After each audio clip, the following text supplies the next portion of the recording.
ओए स्पीड ही बड़ी है हरनिया दी। असी हरनिया दे पिछे पिछे हरनिया अगे ते बंदा चारा लेके आ गया है हरनिया पाएगा। तुसी हरनी फाड़ लोगे जी कुछ चारा हरनिया पाया बाकी जो चारा चाचूरी ले आए ये हुण सही पाया। बिस्मिल्लाहिर्रहमानिर्रहीम अस्सलाम वालेकुम वरहमतुल्लाहि वबरकातुहू। यूट्यूब चैनल अपना पंजाब हाफिज इफ्तिखार अल्हम्दुलिल्लाह सुम्मा अल्हम्दुलिल्लाह।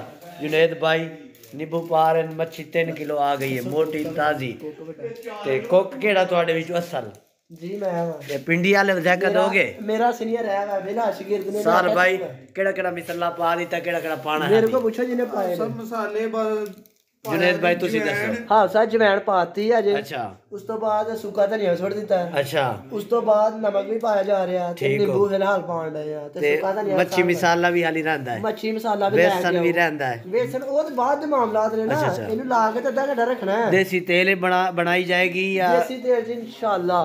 लो जेड़ी चीज खुट गई है ते ओ भी लाना है जी। असी 5-7 बंदे उन्हें हिस्सा पाया उन्होंने मशवरा लेने मलिक साहब कदों दी मच्छी फाड़ के लियांदी है ये मच्छी तकरीबन सवेर दी फड़ी दी जब मच्छी लाई सी फड़ी सी पानी टोरी सी नसदी सी सही हो गया। फैसल भाई किवें ने सही माहौल बनेगा अल्हम्दुलिल्लाह बनेगी। आप सब तुम चेक करोगे इंशाल्लाह मजा आएगा। मुंडे दो बड़ी मेहनत कर रहे हैं मुंडे दो मेहनत कर रहे हैं और उन्होंने बनाने दा भी पता है इंशाल्लाह मजा आएगा। एक पिंडी इस्लामाबाद तो एक लाहौर फैंसी चो दो बंदे सदे ने जनाब। मलिक साहब मैं तो जवैन दी खुशबू आन लग गई हाली चूल्हा ही नहीं बालिया तुहाडा की ज़हन कह रहे हैं मजे आएगा पूरा मजा आएगा। मेरी खावांगे या नान रोटियां नाल नहीं रोटियां भी आखोगे लावांगे तंदूर तो कोई गल ही नहीं।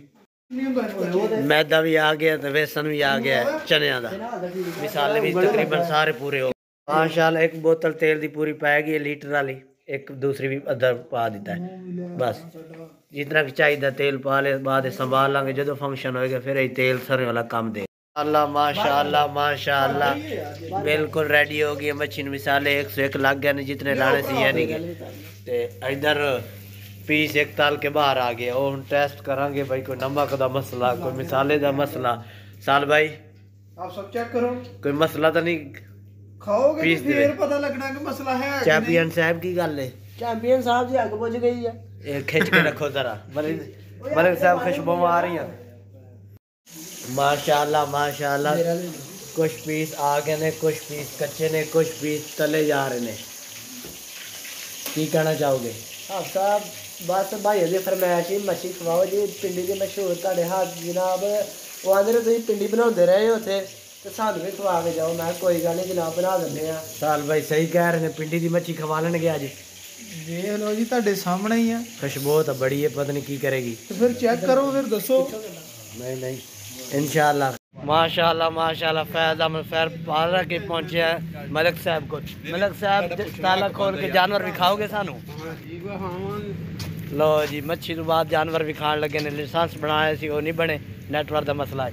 साल भाई भी आए ने लाइसेंस बना ते जुनेद भाई भी फैसल भाई तो बने हुए वो सन ट्रेनिंग देना आए सी ते दरवाज़ा खोल चुके हैं हरनिया देखने हैं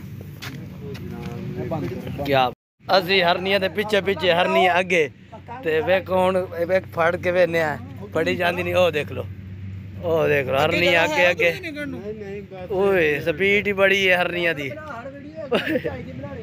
और जी कुछ हरनिया फिर वापसी इधर आ गए साढ़े वाल वेख के बड़ा नसन डइयां ने ते लिहाजा इन्होंने तंग नहीं करते बिला वजह कुछ इधर आ गई ने डरन बड़ियां डइयां ने ये नहीं फड़ियां बंदा चारा लैके आ गया हरनिया पाएगा तुसी हड नहीं फाड़ लोगे तुहानू भी नहीं फड़ियां जांदियां हुणे पता लग जाता। लो जी चारा अंदर पहुँच गया हुण कोई ठंड पै गई हरनिया नू। मलिक साहब ये जो चारा पांड फड़ सकते हैं हरनी? नहीं सर ये भी नहीं फड़ सकते जी। कुछ चारा हरनिया नू पाया बाकी जो चारा चाचूरी ले आए ये हुण सैयड़ नू पाएगे सैयड़ खाणगे। मलिक खोल दे ताला जल्दी जल्दी। लो जी केले बड़े मजे नाल खा रही है अगर अंदर बड़ी है तो फिर फुर्तियाँ मार दियां बाहरों खलो के फिर नहीं कर दी हूँ लो जी मोहब्बत वंडन डइयां ने। अल्लाह माशाल्लाह जुम्मा शुम्मा पढ़ के असर मगरिब इशा पढ़ के हुण एंड करन लग्या भी लोग दा। उम्मीद है सारे भाइयों नूं हरनियां सोहणियां मिठियां दौड़ियां शू शू करदियां सही लगे रहणगियां ते चैनल जरूर सबसक्राइब कर छोड़ियो पिंडी का तोहफा आ गया है। पीछे की ये डिजाइन बनाया है, ਪਿੱਛੇ ਡਿਜ਼ਾਈਨ ਹਾਸਾ ਬਣਾ ਲਿਆ। लो जी ये डिजाइन अगर चंगा लगे कुड़ियां वाला सब्सक्राइब मार छोड़ो। बाय।